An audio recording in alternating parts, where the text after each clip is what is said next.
Hello, everyone, and welcome to the June 13th, 2022 episode of the Bison Source Radio Show. I am your host, James Bell, the leader of the Bison Source on social media. You could check out boxing stuff, content through Facebook, Instagram, Twitter, and through YouTube. And, we have a little bit of things to talk about in this particular episode. We had a very eventful weekend when it comes to the International Boxing Hall of Fame weekend that was this past weekend. I was able to make that. And yes, you did have a few fights that were on the schedule today. So we will be, talking about that.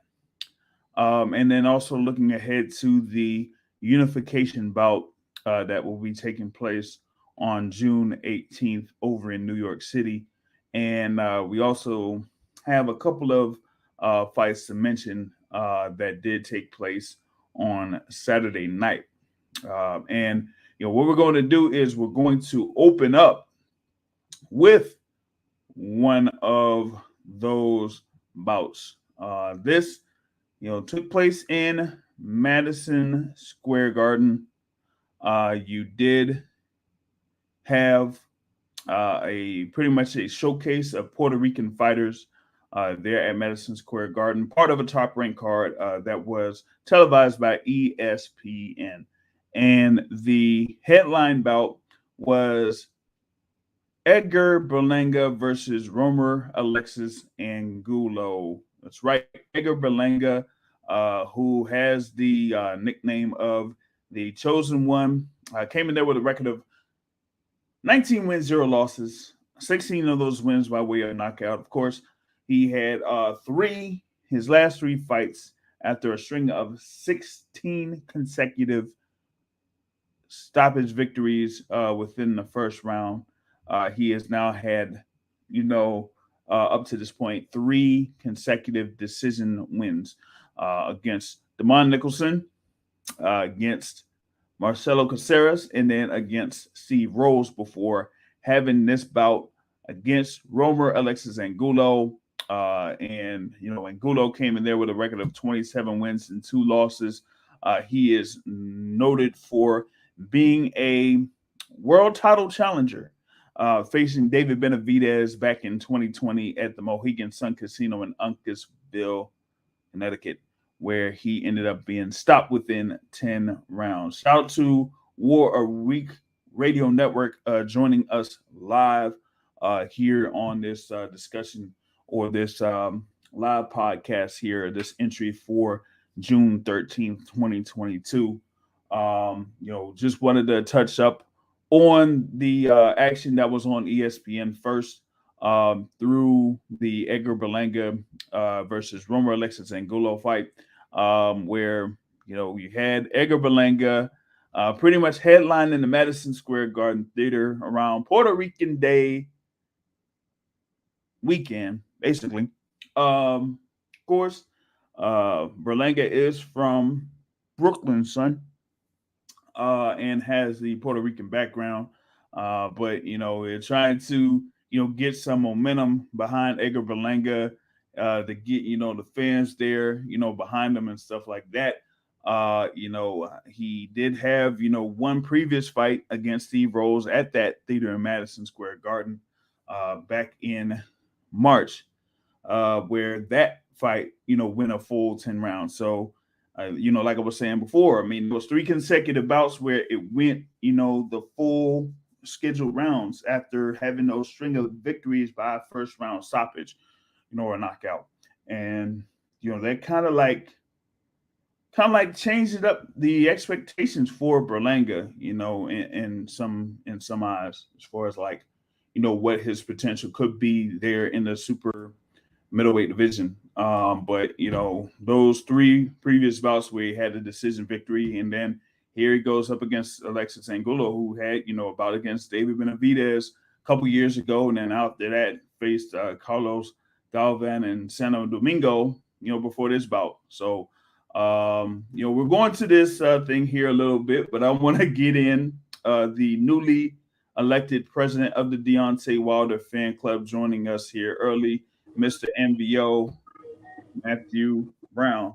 What's going on, man? Man, I'm chilling, Jr. I'm chilling. So here's my thing, right? Mm-hmm. Edgar Berlanga Mm-hmm. went 10 rounds with Mm-hmm. Alexis Angulo. Yep. So did David Benavidez. What's the problem? I don't see what the problem is. They both went 10 rounds. But if this particular bout win a scheduled 12 rounds, would it end in 10? Would it end in 12 rounds? But it didn't, now did it? So technically, they both went the same amount of rounds. So Edgar Berlanga is at least as good as David Benavidez. Now we need to see what else he can do. Listen, all I care about is this guy can draw. Okay? That's all I care about in boxing. You know me, I only care about big Big fights. fights, That's big it. events.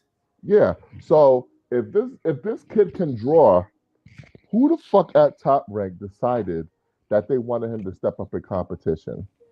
Gennady Golovkin didn't step up in competition until he was like 35. So why should this kid step up in competition?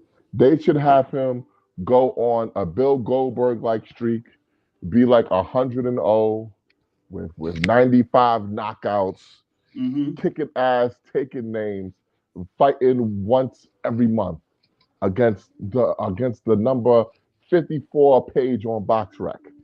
Okay, that's what I want for Edgar Berlanga. That's what I so want. so with that being said, would that mean that he should keep that nickname or the other nickname, the monster? No, he is not a monster. Okay. Clearly, he's not a monster. You need to build him back up into being a monster. He Okay. was a monster until Top Rank caved to public pressure and made him fight people that he has no business fighting. Uh-huh. I don't understand the decision. I really don't. Well, Now they knocked the luster off of him. mm, I don't so like that. that kind of like goes into who is it, Bruce Trampler and Carl Moretti, for them to kind of like reevaluate where Edgar Berlanga is at this particular point of his career. Or I know maybe that. we should reevaluate where Bruce Trampler is at in his career, and he's just not a good matchmaker anymore. Maybe he should go Mm, mm, because this is not acceptable. This is not Interesting. acceptable. You know, um, I know that Edgar Berlanga did, make the decision to change trainers, before this bout. Um, I didn't get the opportunity to speak with Mr. Andre Rozier, who Yeah. was at the Hall of Fame festivities. hmm But you know, like Berlanga's performance, it looked like he, wanted to do a couple of things here and there, and ended up having a little bit of roughhousing. Also, It tried looked like he to wanted to be box. like, maybe he tried to be like McGruff, you know. It Uh, looked like he wanted to box. And my whole thing is nobody paid to see Edgar Berlanga box. mhm. I paid to see him knock a motherfucker out. Like Okay. you gotta listen. I Yeah. am a big believer of Hmm. giving the people what they want. You I got to give the wanted to people. see Edgar Berlanga knock somebody out, not to Okay. box on his fucking back foot. Okay. This is crazy. So I mean, so it's like they wanted to, like they were acting like they wanted to develop Edgar Berlanga's career Yeah, what against the fuck someone is like going Alexis on? Angulo. Yeah, like I don't get like explain to me what they were going for. Hmm. Like Uh, I just don't get it at all. I mean, I He's don't not that know. guy. Maybe this is kind of like a similar situation to Ryan Garcia when he faced Emmanuel Tego. Tried to work on a couple things against a guy that was pretty difficult, a hard guy to kind of catch up with. That's so stupid. So maybe it's a learning lesson there for Edgar Berlanga here against Roamer Alexis Angulo. Like I said, he was able to get the win. Congratulations. But did he entertain? No, he did not entertain. So you know what's going to happen now, JR? Less people are going to buy his tickets this time out. Less people are going to tune in. You had something that was red hot and you threw cold water on it. Why would you do that? Puerto Rico is dying for another superstar, and especially a knockout artist. Puerto Rico hasn't had a knockout artist since Tito Trinidad. They were dying for that. And you threw cold water on it. For what? Because you want to prove that he's some sort of fucking boxer? Well, I mean, it's not just that. It's also, to the point where, like, he had already been put into a position to, fight for one of those minor titles in the World Boxing Organization, last year.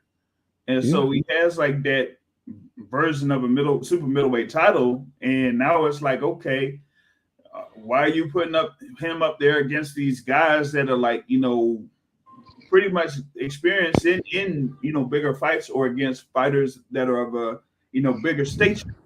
And that, if you match him up against them, that it might be a tough fight because he hasn't really, fully developed himself to kind of like be a polished fighter to kind of like stop guys like those guys that he faced in the last few fights. Can I tell you a secret about boxing?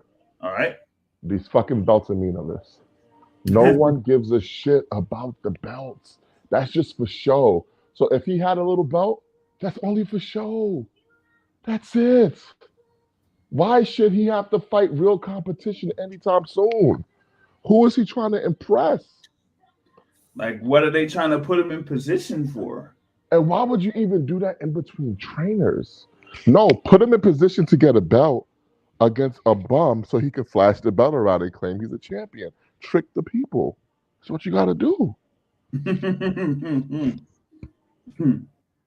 don't get it, man. Like, who were they trying to impress by saying Edgar Berlanga fought quote unquote better opposition? I don't see it. It's just a pretty sticky situation there for him, because it's like, well, now you gotta have it to the point where now he gotta I guess fight guys of that particular level from this point forward. That's stupid. Congratulations, you played yourself. And that isn't a good look, because I'm like, he's like ranked number 6 in those WBO rankings or whatever it is. So like, what are you gonna do? You're gonna try to put him in there against someone like a Fedor Chudanov or worse yet, a freaking Daniel Jacobs. He might be able to take Jacobs right about now. We'll see. That would be something. Like, what if they had that fight with Daniel Jacobs back with Andre Rozier? Yeah, but Jacobs is a fucking bum, man. How you let some British guy beat up on you? Yeah, like how you gonna play it? How you gonna play yourself like that, man? You gonna get beat by John Ryder of all people? Yeah. Like, I mean, a lot of people didn't think he lost the fight, but it shouldn't have been that close. It should have been that close. It's fucking John Ryder. Like, who's this guy? Yeah. It's not like it was like Knight Rider, or Zack Ryder. Woo, woo, woo, you know it. It was fucking John Ryder. Just like, man. Yeah. So, that's Edgar Berlanga there, 20-0 now. Still with 16 knockouts. We'll see what those matchmakers at Top Rank do for him next. If they're gonna set him up like a Goldberg, or if they're gonna serve him up. No, they screwed it up. They had something and they fucked it up. Now I see why Top Rank doesn't really do pay-per-views like that. It's not because they're like for the people. It's because they don't know how to build a fucking star anymore. They can only build it to a certain point. Yeah, and then after that, it's like, well, what do we do now? I guess. Yeah. I don't know, man. You know, It's crazy to me. Bad for him. I mean, that was the main event in the card. You know, you had a number of Puerto Rican fighters featured in the card. You could have had Xander Zayas on the card, but he was scratched due to an illness of some sort. And they had him crying on social media. Yeah. Did you see that video? Come on. I haven't seen the video. Thank goodness. My God. Seen it. I haven't seen it. They had this motherfucker crying like Will Smith in The Pursuit of Happiness. I swear to God.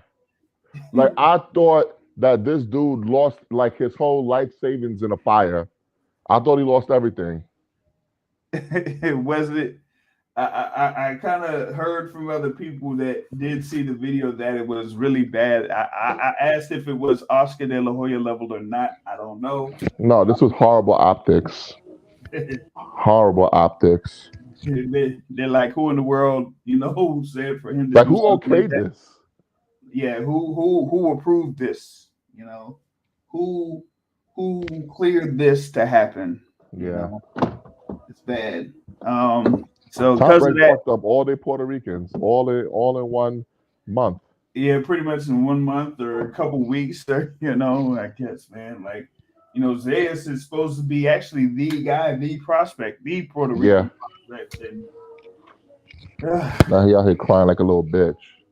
Damn. Yeah, it's just bad, man.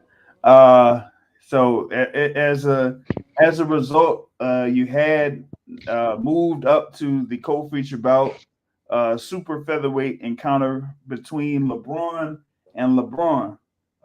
So Henry Lebron against Luis Lebron, and I was watching it at the Turning Stone Resort and Casino after the Hall of Fame induction ceremony, and I didn't really get much out of that. Henry Lebron stays unbeaten, so I guess he'll be one of those contenders at super featherweight. I never heard of either of those guys. Yeah, either of the Lebrons. Yeah, I ain't hear none of them. And honestly, I didn't watch it. I don't care. Mm-hmm. Who cares? Like, who are they? Well, I mean, LeBron I acknowledge is LeBron James. LeBron James. Yeah, that's it. Now, LeBron. Now, shoot, if my guy was still under contract with him, they probably could have had Albert Bell against one of those guys. But nope. Well, he's with PBC now. Yeah. So we're gonna see how that goes with him. Yeah. Hopefully, I have no hopes for him either. We'll see how it goes with that one. He's another guy I don't give a damn about. By the way, shout out to About Nothing Pod. He said that dude was crying like Sarah McLachlan in the ASP. Yes. It was embarrassing. I'm telling you, I've never seen nothing like that. Oh man. Yeah, that's bad, man. That's real bad. Oh my God, this is horrible. I never seen nothing like that, JR. I swear to God.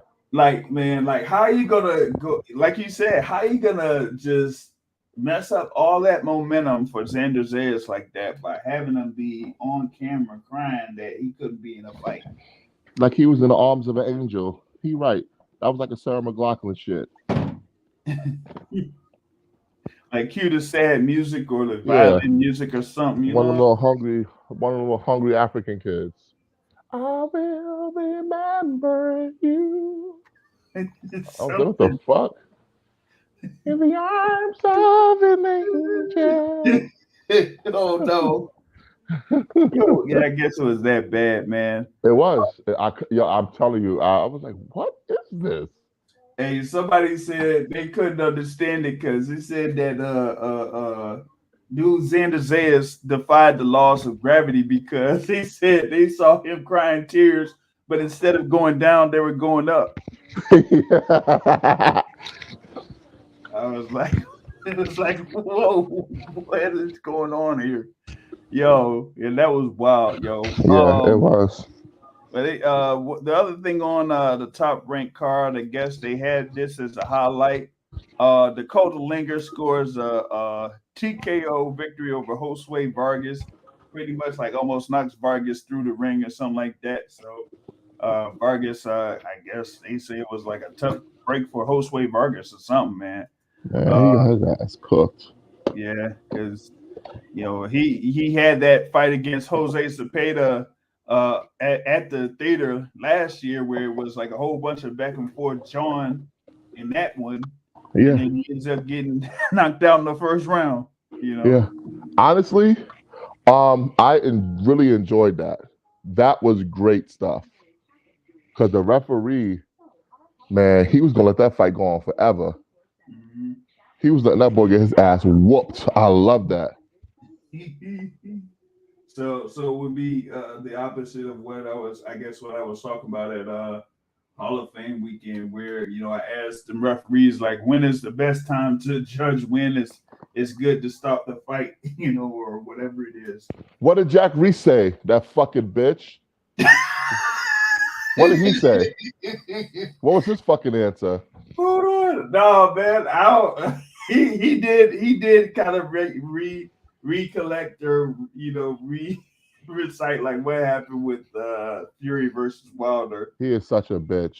But hold on, no. But hold on. You also had who you call the crab and the fucking referee.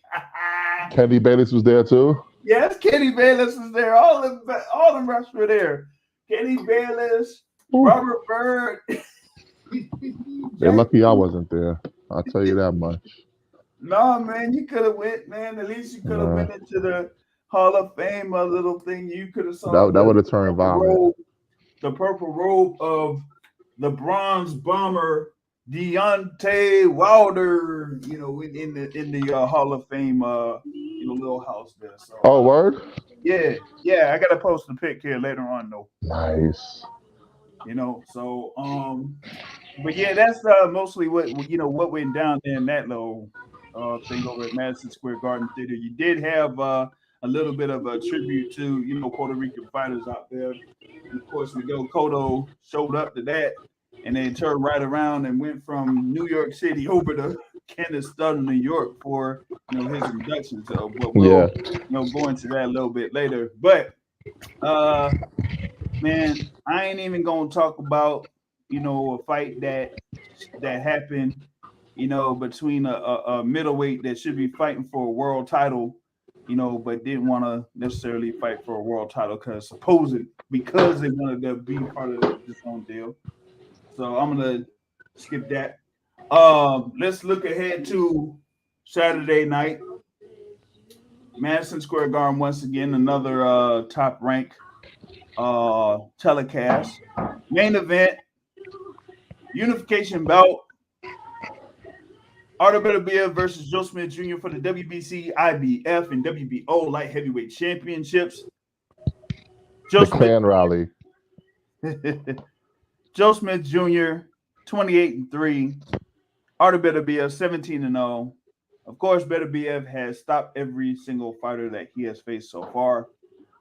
Joe Smith Jr. is one of the hardest punchers in the light heavyweight division. Yes, someone is gonna get knocked the fuck out. We hope so. But if it was Edgar Berlanga's trainer, they would be having them box. But apparently, there are some that kind of are investing a little bit more, backing Mr. Joe Smith. He's like plus 600. Oh, he's plus 600. Okay. So we're getting a little bit. You getting a little bit here. It's picking up a little bit. Maybe Beterbiev is minus 1100.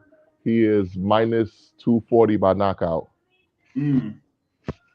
So I mean, hey, maybe he can get something. I mean, it's not like Beterbiev is hard to hit. I mean, no, he's not.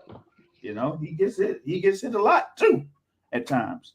So, you know, you got that, and then that set up with, you know, Joe Smith Jr., who, you know, is not only just a hard puncher, but at times can be a very active puncher himself. And you may have a recipe of, you know, Joe Smith Jr. may be able to pull it off. You know. Yeah, I hope so. Well, I'm all American. I hope so. yeah, I hope, yeah. I guess you're not being like Lefty said the other day. Like if you're not rooting for Joe Smith Jr., you're not American. Yeah, I'm an American. I'm rooting for Joe Smith. I'm proud to be an American. Yep. I'm rooting for the American. Yeah, so I mean that, you know, that's gonna be a good little bout. Of course, Mr. Bob Arum's like, it doesn't matter, you know, if Beterbiev wins, then he still ain't gonna put him up there against Dimitri Bivol. Yeah, because it doesn't sell anything. Yeah, it'll probably be like the same thing with Beterbiev and Gvozdyk, man. Yeah, nobody cares. Say nobody cares. They had to put that fight at Temple University on a Friday night. Come on now. Yeah, Lacquer Center in the middle of Philadelphia on a Friday night. Like, come on, y'all. Like, what are we doing? Like, what are we doing out here? You know. So, man, I mean, we'll see how that goes. The co-feature bout is at Abraham Nova against Roamer Ramirez. Is that a good fight? I don't know if it's a good fight. You know what? I think, you know, when you're talking about the thing for matchmaking, with this one, I don't like this as a co-feature bout. I'm not, you know, I'm gonna not be boring. Yeah, it's Sweet kind of science. that. Oh god, more of that boxing stuff. Here we go. Yeah, it's kind of leaning towards that. You know, People love that might, sweet science. I tell you, boy. I hope it doesn't end up this way, but it might end up like a Erislandy Lara fight. You know. Oh. It might end like up Lara versus Gachet. Yeah, Lara versus Gachet. Oh my god! It might end up being like that. Hey, I hope not, but it might. You know, it might end up being like that. God. So we gotta you know, Top Rank is never gonna credential you again if they hear you say that. I know, man. I mean, oh my god! If you know who was listening into some of the Twitter Spaces, then he would probably know that I wouldn't be approved for any passes for Top Rank anytime soon. Sorry, man. You know, shoot. So, but yeah, I was trying to look for you know, what else? I mean, they have on this card, man, because it's nothing. Like, geez. I guess that's all they showing, maybe, you know. Yeah. That's all it looks like here, you know. I'm like, geez, man, that's pretty much it, man. For that joint. I don't even know like what else they having, but either way, man, it's kind of like what is it? Juneteenth weekend anyway, man. And that's the thing that, you know, kind of gets me is that we were supposed to have Jermall Charlo in action next week or on Saturday, but due to injury suffered in training, he will not be fighting on that scheduled date on June 18th. So his bout is going to be, you know, pushed back here for well, I'd say what, a couple months. You know, they made it seem like it was only going to be weeks. Only weeks. Well, I mean, hey, backs are tricky. Yeah, they are, man, and it ain't like, you know, they really tell you like what area of the back, you know, got injured, you know. So there's that. All right, real quick, I want to add in another contributor to the Boxing Source Radio Show. Please not Mike Grady. Please not Mike Grady. Please not Mike Grady. Well, it's the Boxing Academic. Oh no! The Dean Douglas of the Boxing Source. I don't know who Dean Douglas is. All right, maybe you know who the genius is. The genius. No, I don't think he follows wrestling that Oh, he that don't follow wrestling. that much. No, not Uh, that the, much. Well, probably You don't know yourself. I don't Lanny know who that is. Poffo, Randy Savage's brother, the genius. I know Randy Savage. Oh my god. How you been? How you been, boxing academic? I'm doing fine. About time you put some respect on my name and refer to me Yeah. by my legal boxing name. Yeah. So Matt, you can tell us about your trip to Alabama. You got to tell us about it, like what happened and stuff. Well, it was country. It was very country. Really, what made it Yeah. country? The amount of white people that were there. A That's lot of fair. white people. That's You fair. know what I did not know? Almost every white girl down south got a fat ass. No, they don't. No, Are they like heavier set with a fat no, ass, no, or no. like These were like bubbles. like the college girls who work out? Yes, yes. Oh my god, bro. No wonder these black athletes always end up with a white girl at the draft. Oh, Oh my god. I ain't even mad at them no more. I was like, well, damn. I needed a piece of that. But the Wilder statue was awesome. Okay. I took many pictures with it. I made a video with it. I am larger than the statue. I wasn't expecting that. It was awesome though. A lot of people actually stopped to look at the statue because it's facing like as soon as you get near the center where Birmingham starts. So it like a lot of people just stopped and was like, wow, look at this. They were taking pictures with it.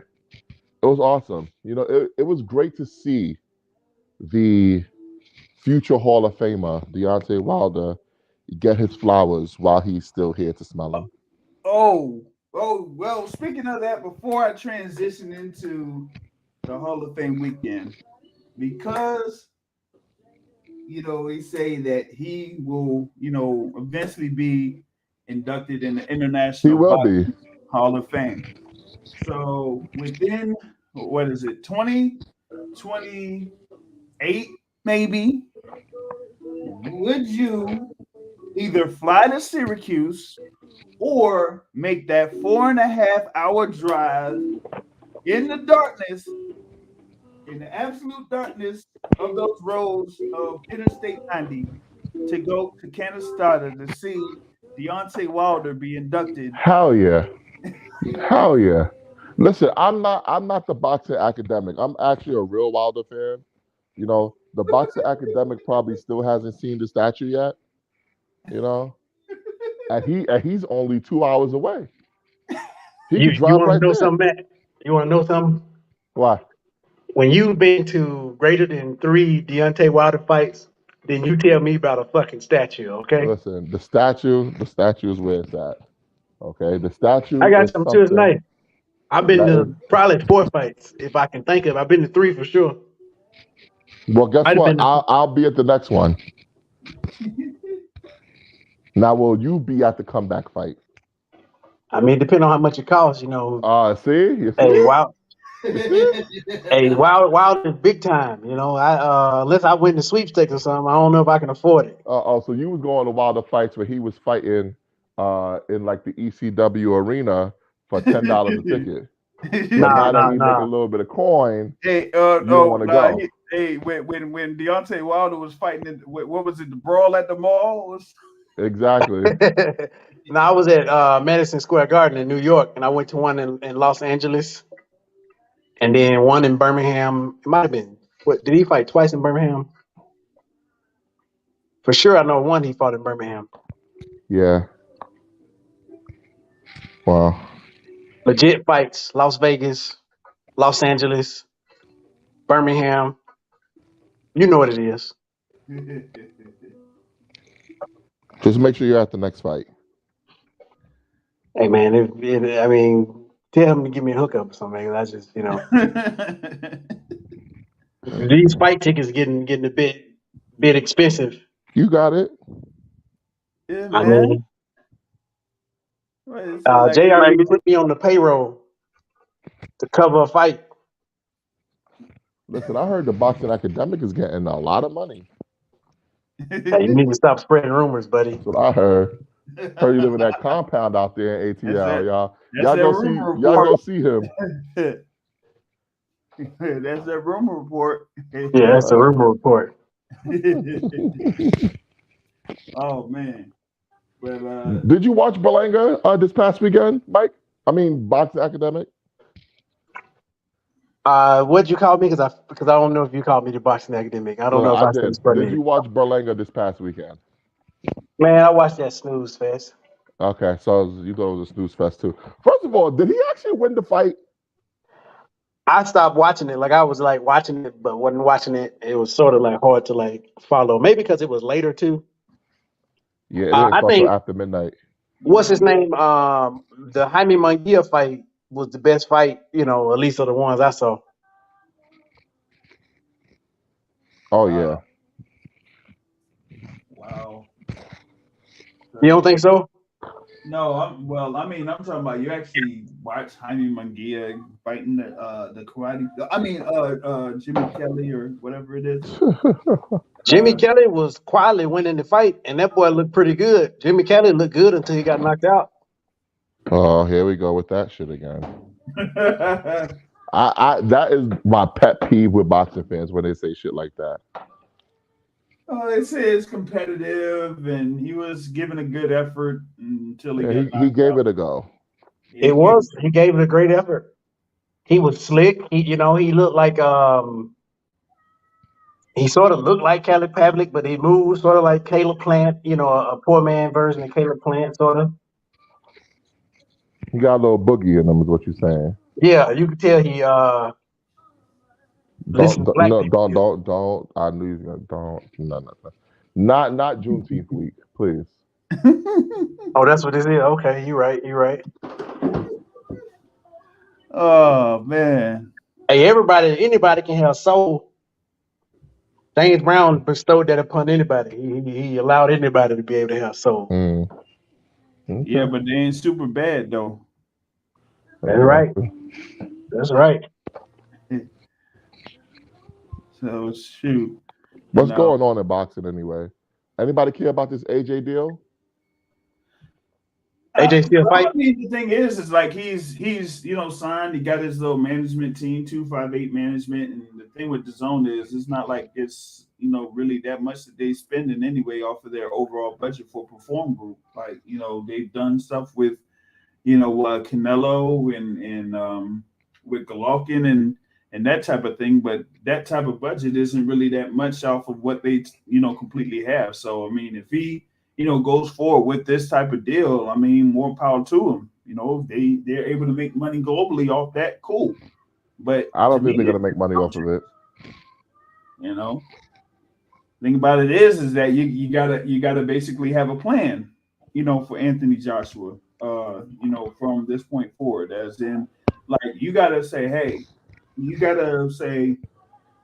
almost like the whole thing with Floyd Mayweather and the Showtime deal, right? They were able to make a deal with Showtime, but everybody knew what the end goal of that particular deal was to have that fight against Manny Pacquiao, right?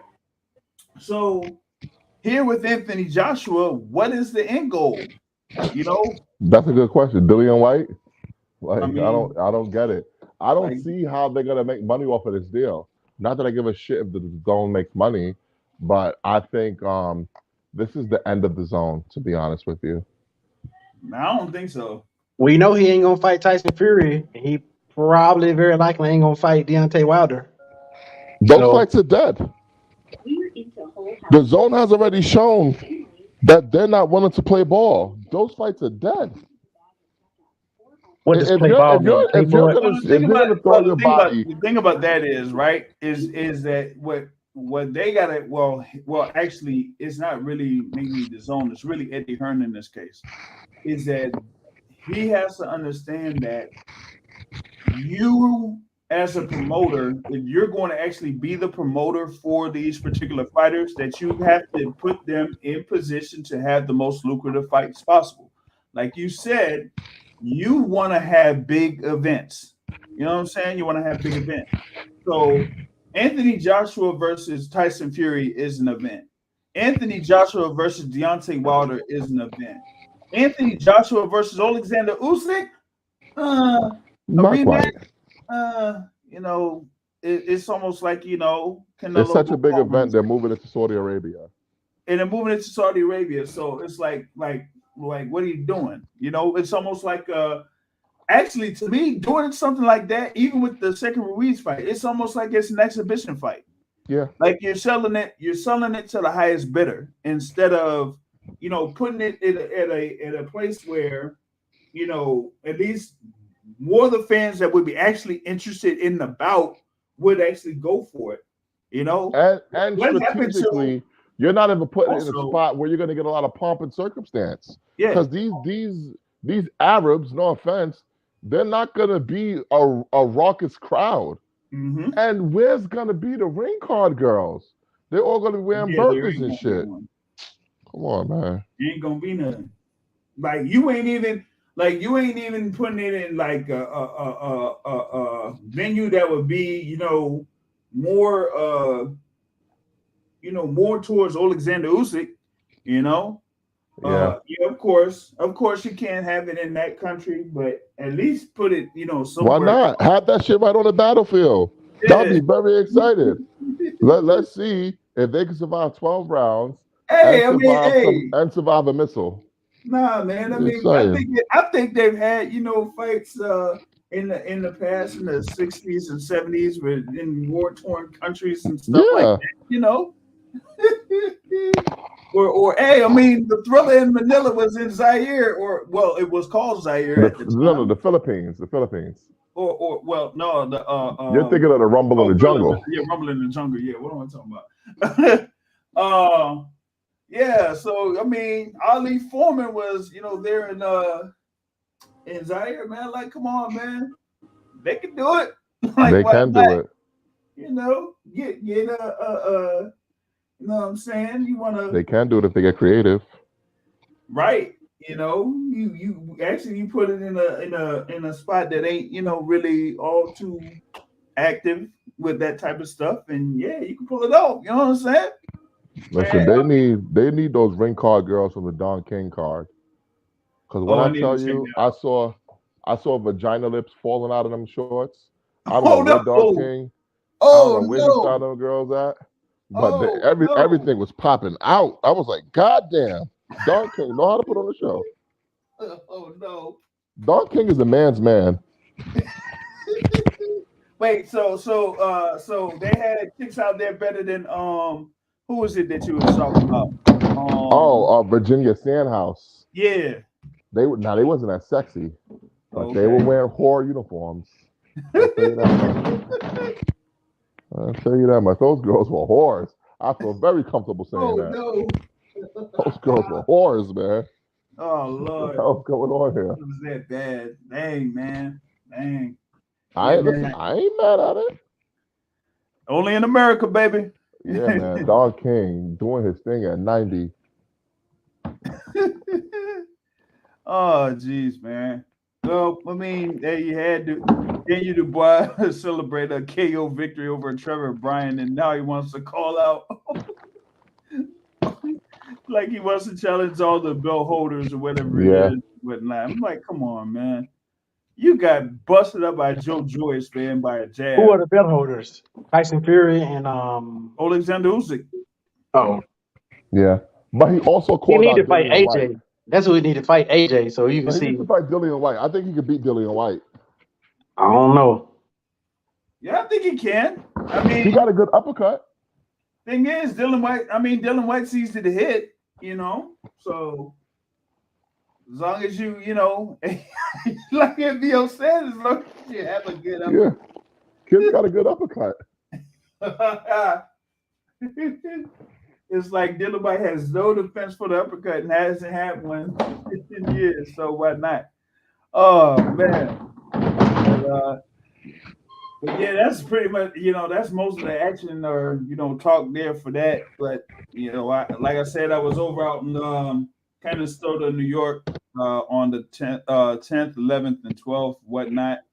For the Hall of Fame trilogy, 3 classes were inducted over the weekend with, notable fighters such as Bernard Hopkins, Juan Manuel Marquez, Sugar Shane Mosley, Christy Martin, Dope. and Floyd Mayweather, Andre Ward, Layla Ali, Ann Wolf, Miguel Cotto, Roy Jones Jr., James Tony, Holly Holm, and promoters like Kathy Duva, Dan Goosen, Lou DeBella, and other fighters and trainers and journalists and all types of stuff there. So Yeah. it was a good experience. A couple of things that stood out to me. One, Bernard Hopkins. For me, Bernard Hopkins is almost like, every time, it's almost like a lot of times when he speaks, it's like a lesson to learn. Yeah. So for him, I know that he's, working on a documentary and stuff like that, but he mainly talks about, how the warden at the penitentiary that he was at in Dallas, Pennsylvania, pretty much thought that once Hopkins got free, that it wasn't going to be that long before he got back into the penitentiary. Yeah. Well, recidivism is very high. Yeah. So he like pushed himself to, not make it back to the penitentiary. And, like I said, he, converted over to Islam, eventually became a multi-division world champion, undisputed middleweight champion, knocking out Oscar De La Hoya, light heavyweight champion, among other things. And, that was, did have a couple of good speeches, one at the, banquet, and then at the induction ceremony where, he had his, pretty much like his mentor, and they had his son up there on the stage with him. I did post the one from the banquet on the YouTube channel this entirety, so that's there. But it really sucks that brother Nassim didn't live to see this. Yeah, he was talking about that. Nassim not being there. Because Nassim was a very integral part in Bernard Hopkins' career. Yeah, to that point. So that was something, and that was one of the things that kind of like stood out from the 2020 class. Juan Manuel Marquez, is also part of that class, and Shane Mosley, and actually those 3 guys are like 3 of the guys that were among my favorite fighters around those times that they were fighting, man. And Juan Manuel Marquez was, he had like a good little 3 minutes that he was talking in the induction ceremony. So he was good. Shane Mosley had his dad that was in attendance, during the weekend too. So he talked about all of the notable names that were part of those 3 classes and all that. So that stood out. Christy Martin, was part of the 2020 class. Lou DeBella, I didn't actually, I talked with him a couple times. We're gonna see if we can secure an interview with him because I got his direct contact. But he's kind of the guys that one of the guys that kind of like at some point you can hate him, but sometimes you can like love what he does for the sport. And he's been real advocate for women's boxing, over the years too. So that's not a reason to love him. We got to see if he can give us an interview with Deontay Wilder. Oh man, but you had him on there for a good little bit. Kathy Duva, was also speaking on there. In that class, you had Barbara Butrick, who was like 92 years old, and she was still she was out there and in good condition and everything like that. She had a speech out there too. So the only thing for me was during that induction ceremony, the media really couldn't get nowhere near the point where you could really actually like use your cell phone to actually record something on it. Yeah. Maybe dude from Fight Hype, you know, Shawn's to tell. Maybe he got something good enough where he was at with his camera, but like, you know, if it was like me or Ellie Sekback or whatever it is, like he couldn't zoom in for nothing, you know, where they had, you know, media position at. But you know, that was something. Of course, 2021 class included Latimer Klitschko. What a You piece know, of shit that guy is, by the way. we'll get into that. Oh We'll my get into God. that. We'll Go get into Russia. that. Go Russia. Fuck that guy. We'll get into that.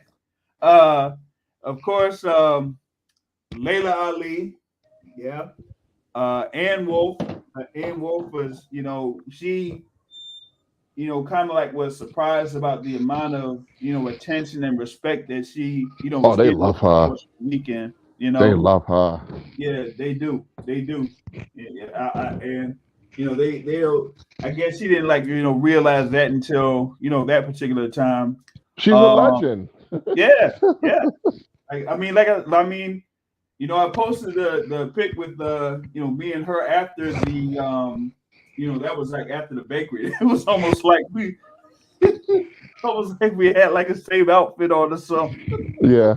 Listen, she is one of the scariest people to ever walk this earth.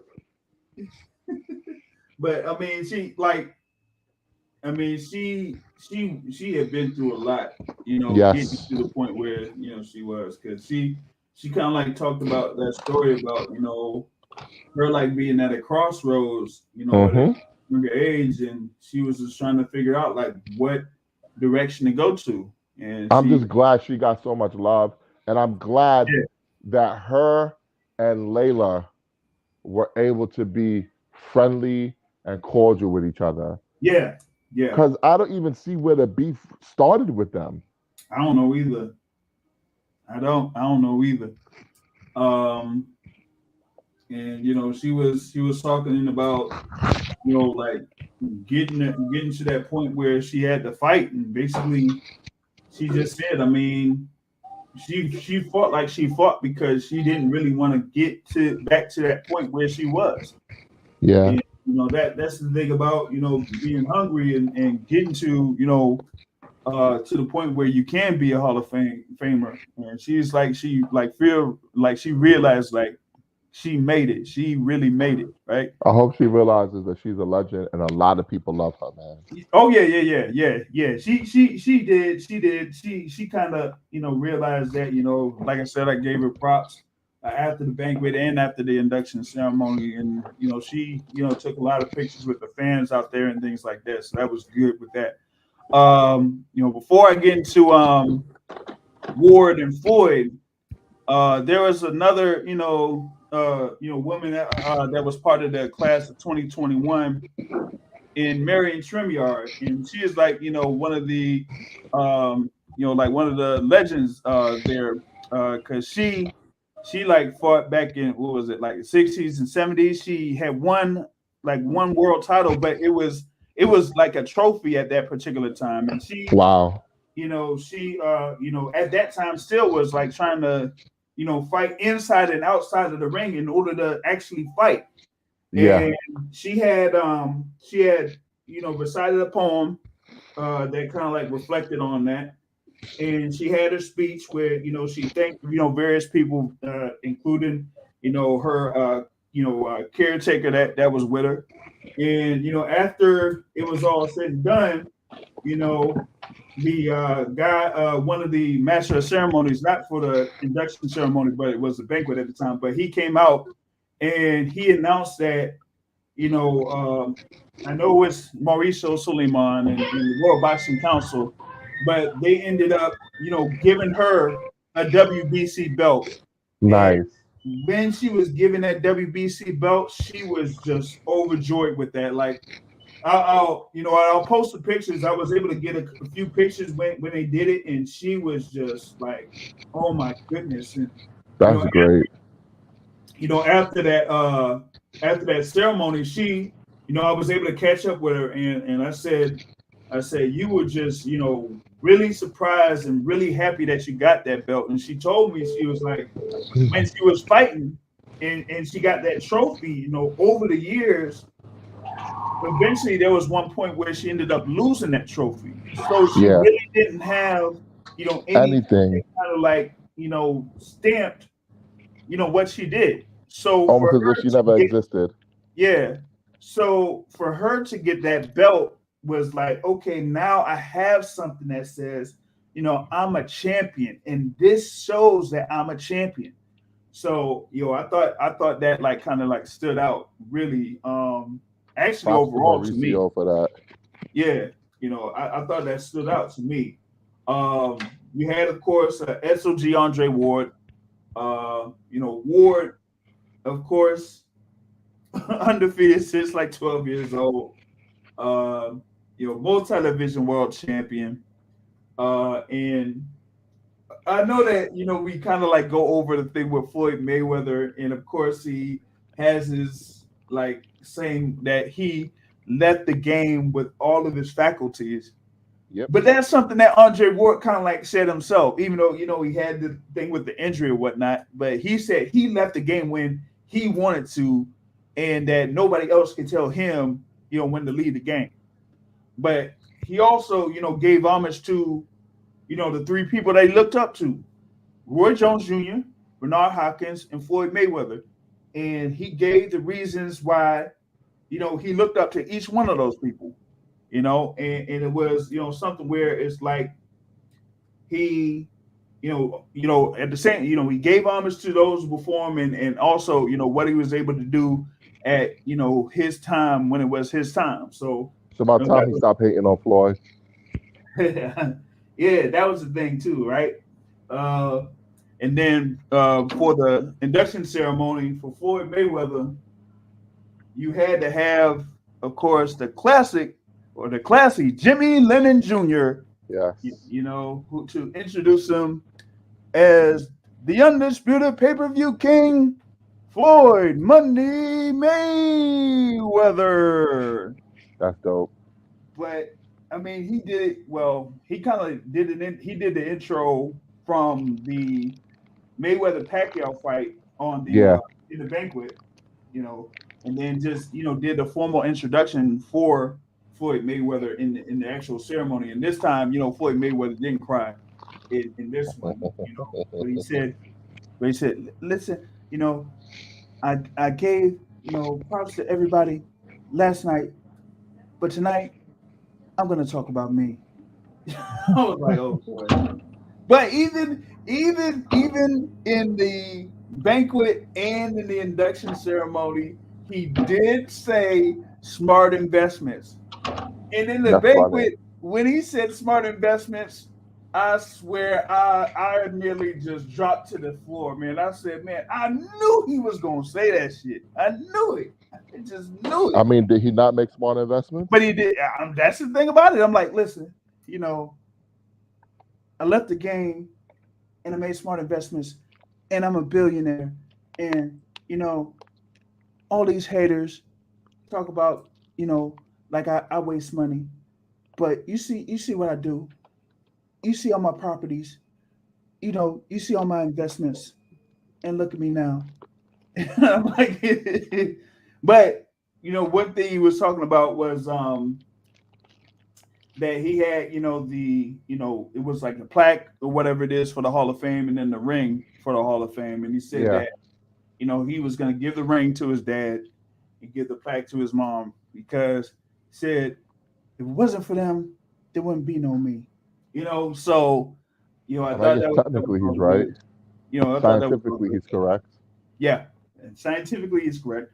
But but that one ended up being better than the the thing at the banquet, because when he went up there in the banquet, it looked like it was all good, and then he just just started crying and bawling and crying. And I mean, I don't know if y'all watched it on the Boxing Hall of Fame joint or whatever it is, but I was like talking to him. I was like, yo, you got it, champ. You got it, champ. Come on, champ. Oh, you champ. And Layla Ali came up there. Who was it? Yeah, Layla Ali is such a mama bear. I like that. Yeah. And James Smith, who was master of ceremonies on that Saturday night, gave him a napkin and stuff like that. So But he was able to get through that speech, and then he said, in the one on Sunday, he was going all off, man. And it almost looked like the joint where I was talking about, like, you know what? He's like, and I cooked those dudes, and I retired and left the game TBE. I was like, oh my God. He's like, there's nobody from the past, the present, and the future is better than me. I was like, oh my God, here we go. This is almost like when Michael Jordan was inducted to the Basketball Hall of Fame. That's exactly what it was. Yes. I was like, oh no. but for that particular class with Ward, Layla Ali, and Wolf, Floyd Mayweather, Klitschko and them, and they had the thing for the picture with those individuals. Like, I'm glad that I wasn't there in the front area either, because even with that, it was really tough to like try to get any type of pictures unless if you were actually like real media type people in there, or like Stephanie Trapp from Showtime or whatnot. She was able to get up in the front, but outside of that, when Floyd Mayweather had his speech, you seen so many cell phones up in the air and that type of stuff. So he really was the main event, basically. Yeah, he was the main event. Yeah. Oh yeah. Yeah, he was the main event. So you did have that. Class of 2022, included Holly Holm that, beat Christy Martin among many others, and she kind of like talked about her decorated career, not just in the boxing ring, but also at MMA. You had Regina Halmich, it wasn't looking too bad right now. But Holly Holm had a dress on. I was like, well, damn, Holly. Yeah, that dress kind of. She was looking kind of swole. Yeah. It was kind of tight right now. Yeah, I ain't gonna front. She was popping out. Yeah. And then, of course, what was it? The order? You had James Toney out there. A lot of people love James Toney. I mean, he's a fighter's fighter. He was he 2-time, fighter of the year. What is it, like 93 and 01. His speech was like real short, but that was all good. In the parade, I talked with him because he, like, over in April, he snuck a body shot on me at the Spence fight.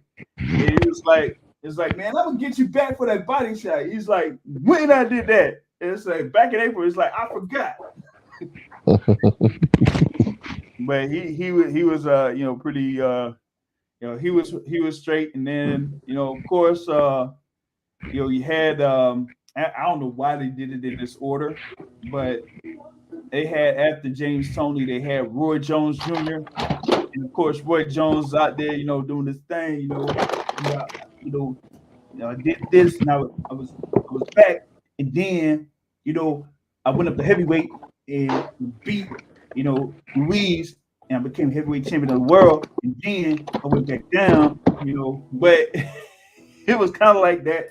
But he ended his speech with a verse joint of "Y'all must have forgot," and I gotta post the joint where I had recorded it. I'm sorry, I went full forward on that one, man. I'm sorry. I know you're talking about I'm the most island dude that he knows, but I turned straight 8-1-3 out there after he dropped that verse. Roy Jones. Oh my God. You know what's funny? I like Can't Be Stopped better than Y'all must have forgot. Yeah. Which one was the song where he was talking about everybody he beat? Huh? Which one? Yeah, that was Can't Be Stopped, right? Yeah. Yeah, I like that one better. Where he named all the opponents and how he beat them. Oh, no. That was Y'all Must Have Forgot. Oh, well, he should have did that part. Yeah, because I think that one he had I think he had the Hopkins, like he talked about when he beat Hopkins in that first fight. Yeah,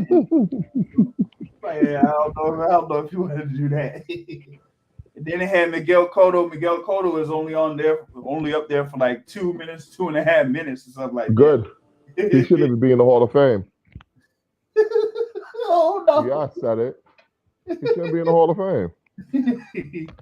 Oh yeah, that's something that you gotta go over, right? Like Yeah, he's like the king of the vacant title. You know how of course, like every year you had the whole thing for March Madness and the selection show and all that type of stuff, and they talk about who got in and who didn't get in. They said and Miguel Cotto. How he got in before Gennaro Hernandez? Yeah, I don't know about all that. I don't know how he did either. My thing is that hold on, what he did. Okay, got that super lightweight, right? And he was vacant belt against the nobody. What was that? The Pintor guy? Yeah, somebody named Pintor. Yep. He never fought Cotto. I mean, he never fought Ricky Hatton. Right. He didn't fight any of the other champions at 140. He was even offered the fucking Hatton fight and turned it down. Yep. He was smoking mirrors. Whatever. Congratulations. Hey, but remember, it was the WBO super lightweight title. Exactly. WBO, you know who that is. WBO, yep. And nobody even cared about the WBO at that point, by the way. So yeah. That was the thing about it, man. I was like, man, but what was the thing about got Hatton, there was like a few other guys there. Like Mayweather was there at the time, but by the time he beat up Arturo Gatti, it was like nobody wanted to so it was like either go ahead and face Ricky Hatton, who had beat Kosazu at the time, or eventually move up. And that's what Cotto did at that particular point. So yeah, that was the whole thing with those three classes. It was still like a good number of content that I got to go over and edit and whatnot. You did have a few, other notable fighters that came through, like Sebastian Fundora. Nice. Of course, Terrence Bud Crawford was out there. He was getting a lot of love too. Yeah, he was. I did run into a young fighter there on Friday when they had the fights here, Hayden Brady, and Hayden Brady said that his next fight is scheduled for July 23rd over at the Armory. Well, it's going to be basically the Minnesota Armory anyway. Okay. Because he's like said it's Minnesota. Like, where else in Minnesota do they be having fights outside of the Armory? Yeah. You know what I'm saying? So there's that. Like Terrence Bud Crawford was out there, Sebastian Fundora was out there, Antonio Tarver is out there that I was able to see. So a few other notable fighters and things like that. So but like Fundora, Shawn Porter, and Antonio Tarver were like, of the other notable figures that were, actually part of the parade that was on that Sunday. Yeah, and I saw that Fundora ran a marathon also. Oh, the 5K. Yeah, it was a 5K. So he came in fourth place. Yeah, it was a 5K thing. That what was it? That Friday morning or Saturday morning? Kid's a physical freak. Yeah, man. What was his time? What was it, like 18:12? So he running 6 minute miles. Yeah. That's pretty damn good. Yeah, it's definitely good, man. So I was like, man, geez, yeah. So yeah, I was surprised at that when I saw Corey Erdman posted that. I was like, he ran a marathon during the Hall of Fame weekend. Yeah, man. I didn't know about all. Well, shoot, they probably were staying there at that Turner Summer Resort and Casino. Yeah, but what's impressive for me is, good and damn well, he probably didn't even train for it. Yeah, he didn't. He didn't. Like, this dude's a physical freak. Oh man, yeah, it's wild, yo. It's wild. Y'all have to talk with Samson Lukowitz on that too. I was able to get in contact with him as well, so maybe I'll get something set up with Samson Lukowitz later on down the line too. So you do have that. But yeah, that was the weekend. And after all of that, it ended on Sunday night, like about 8 p.m. I drove from Canistota, New York, going over by Syracuse, then Syracuse southbound all the way down to the DC area. Wow.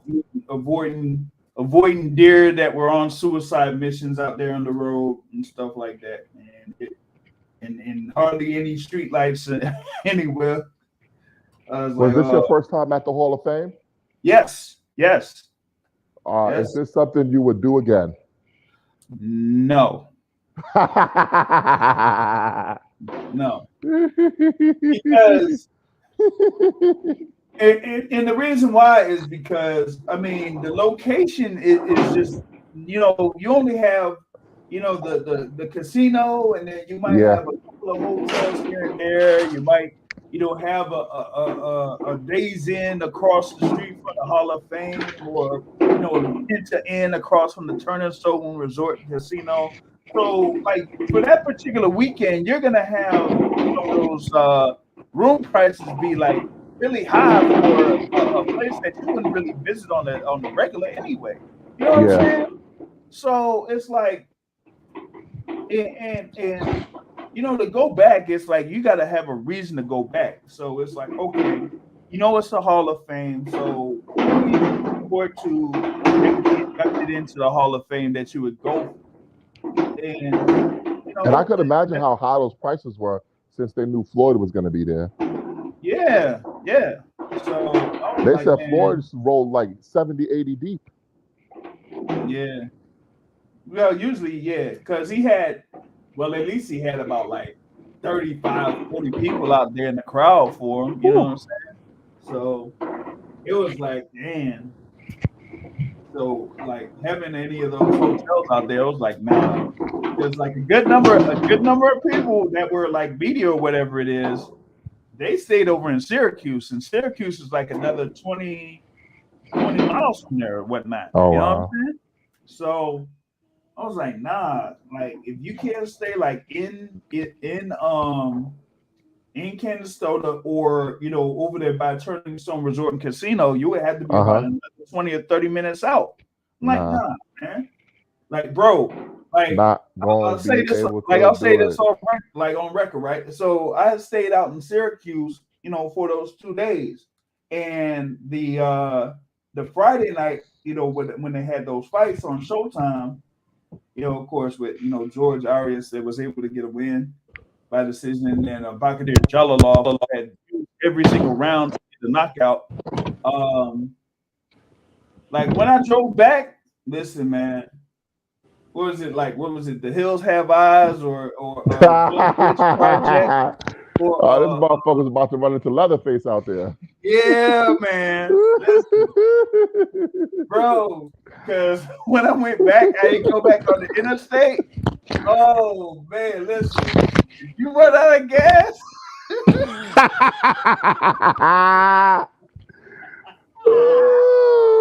I'm telling you, yo, that joint was feeling like I was back in 1992. Man, he was about to be a Silence of the Lambs victim, bro. I'm telling you, like, yo, it was like you driving the roads, and it was like fog. Oh my god! Like, bro, that was like a man. Hey, I'm gonna put in a complaint to. Well, I should be using Google Maps anyway, but yo, Google Maps that like that. I was like, oh no! It's like, am I gonna make it? That's hilarious. Oh man, yo, yeah, like I said, man, if you ain't like right there by the Turner Stone Resort Casino, man, and get a room out there, man, I don't know, man. I'll put this on record, yo. I'm gonna have to hit up Eddie Segback, because reporting. I don't know how they did that. That's hilarious. Like hopefully they went on Interstate 90 all them days, because bro. Oh Lord, like you couldn't run out of gas. You can't have no flat tire. Can't have no engine trouble. No. That is hilarious. I'm telling you. You talk about Alabama roads? Shoot. Oh, and the thing with the parade too, right? Yeah, I know it's like Kansas City, New York, bro. But I'm like, man, I'm sorry to put this on record. Hey, there was too much vanilla flavor out there. You was in the middle of a snow bunny crisis. A snow bunny crisis, though. Yo, I was like, oh my god, yo.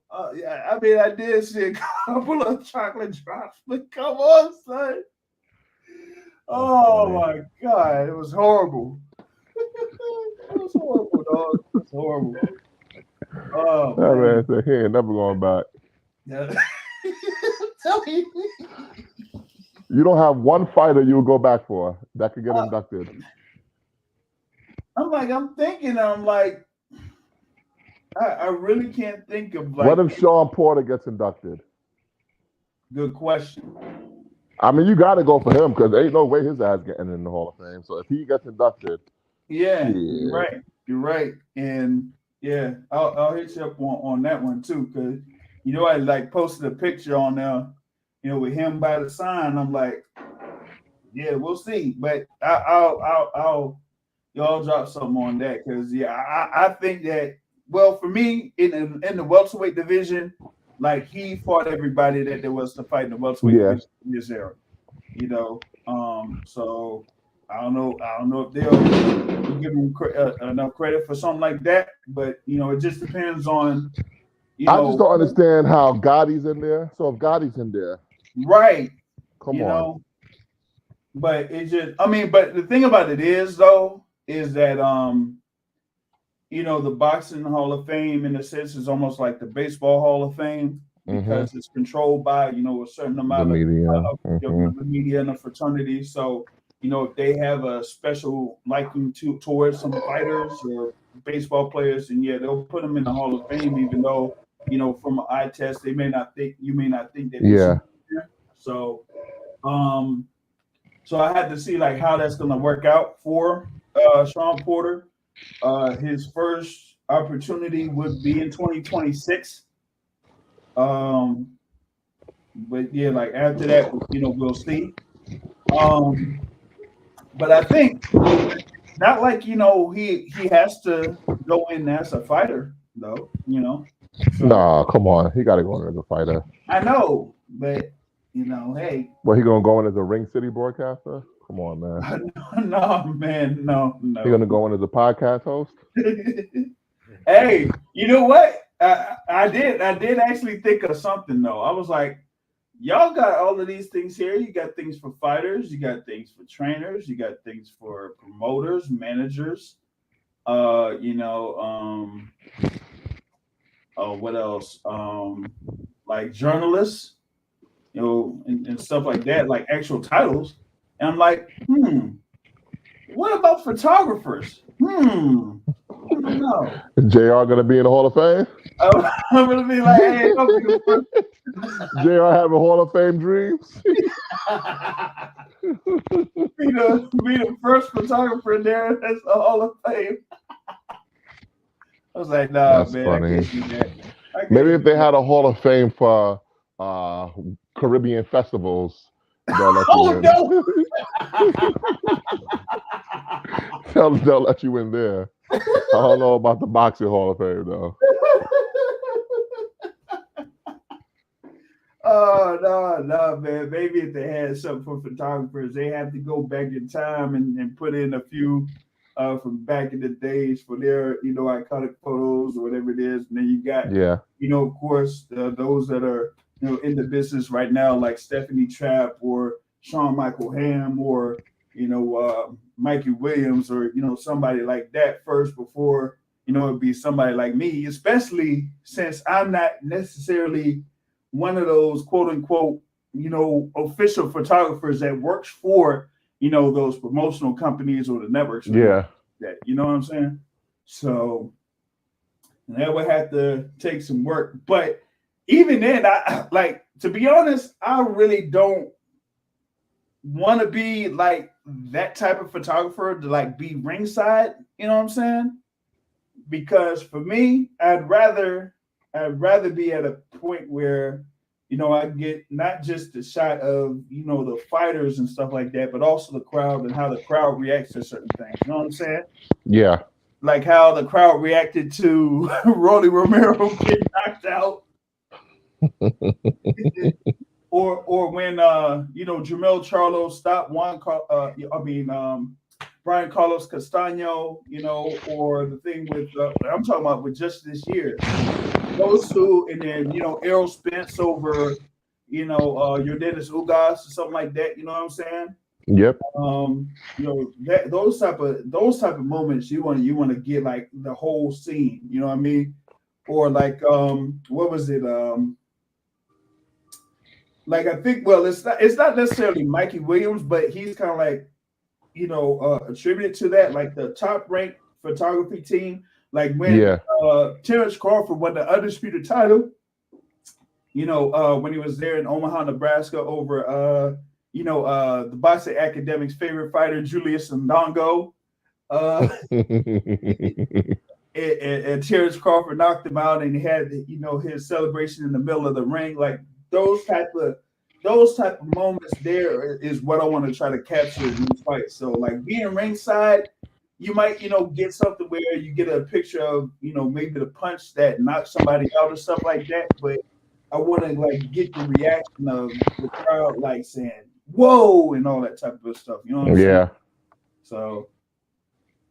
So yeah, I don't necessarily want to like get in that type of, you know, avenue. Just have it to where you kind of like see what the crowd is reacting to, like the punches, the results, and all that type of stuff. You know what I'm saying? So yep, that's how I'd be like. But yeah, maybe you know, if they don't have me in the Hall of Fame, maybe I'll have my pictures in the Hall of Fame. I don't know. Oh man. But yo, that's mostly what I got, man. Let's see if there was like anything else that I could have came up with. I got something. All right, what you got? Is Terrence Crawford scared to fight Errol, the true Spence? Okay.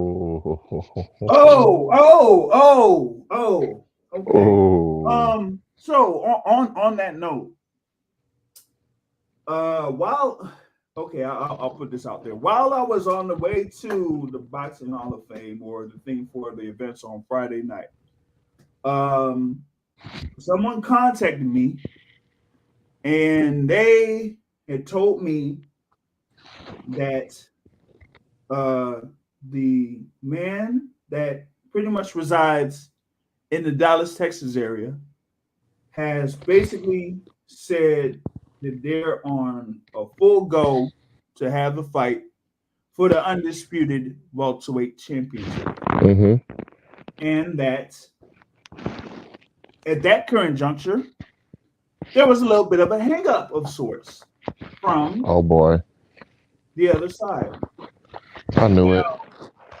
That was before, of course, the festivities of Hall of Fame weekend. So, you know, I didn't, and usually I don't, if there's like one person or one fighter that I really don't talk to, because it almost seems like a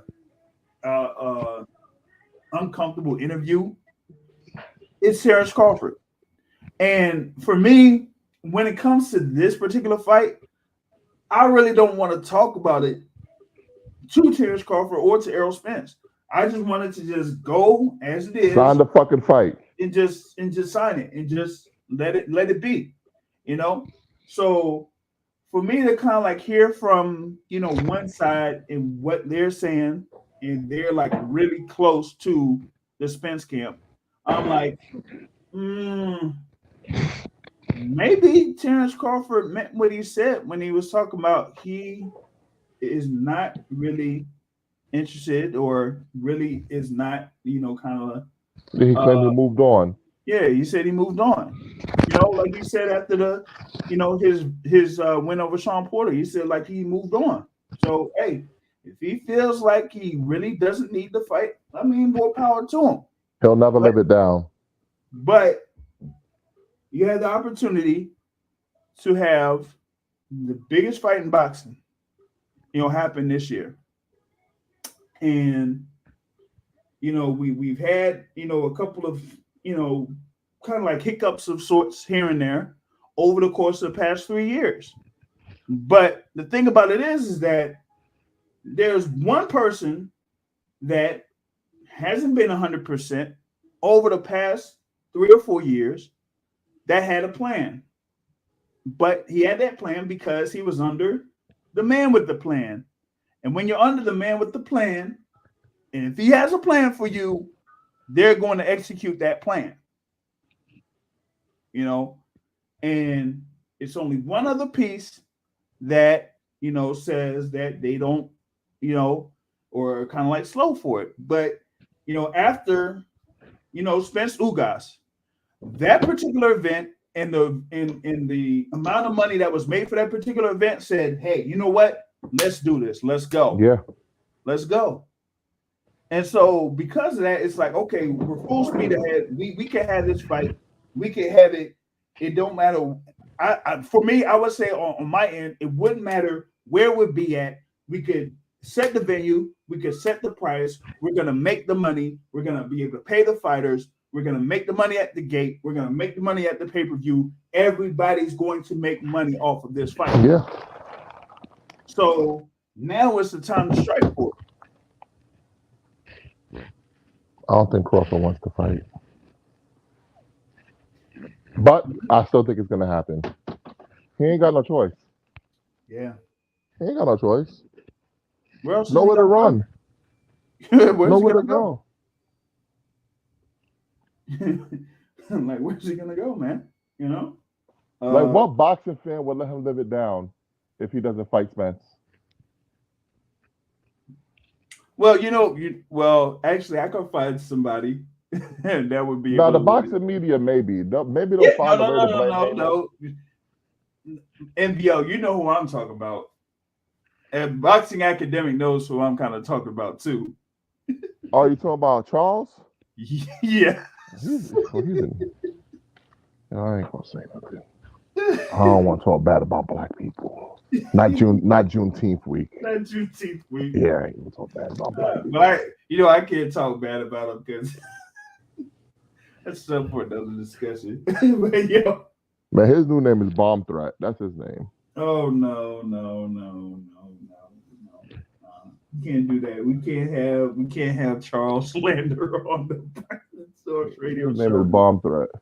Oh no, we can't do that. Yo, listen? You know why we gotta have Charles slander? What happened with Raquel Miller?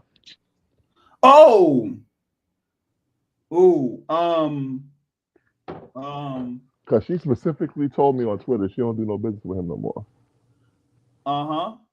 So okay. So what happened? Okay. What happened? I'll see if I could put in some investigation on that. We'll see. Tell him be a man and get on. Let's talk about it. Okay. So that's an official call out to Mr. Charles Hill in reference to the dealings between him and the pretty beast Raquel Miller. I just want to know if he tried to smash her. She said no. That's what I want to know. What? And on that note, what? On that note, we'll bring it into this particular episode, man. You know the boss got to get some.